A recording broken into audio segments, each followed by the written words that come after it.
En la ville de Caréole vivait un seigneur, qui à son roi était entièrement dévoué. Il avait pour épouse une magnifique femme, dont tous les hommes louaient la beauté. Cette femme mit au monde une fille, qui combla le seigneur de bonheur, jusqu'à ce jour maudit où le roi eut pour l'épouse du seigneur un énorme coup de cœur.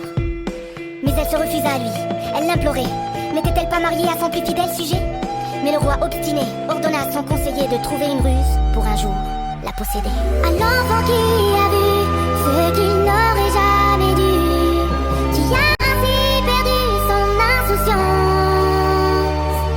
À l'enfant qui n'a plus dans la vie qu'une seule issue, apaiser sa douleur dans la violence de la douce vengeance. Alors le conseiller, magicien de surcroît, mit au point la plus terrible des manigances. Un soir que le seigneur partit au combat, le magicien donna au roi son apparence. Les portes du château s'ouvrirent au roi, et l'épouse, le prenant pour son mari, les mains en toute innocence. Mais l'enfant comprit que son père, il n'était pas, alors elle hurla au monde sa souffrance. À l'enfant qui a vu ce qu'il n'aurait jamais dû, qui a ainsi perdu son insouciance.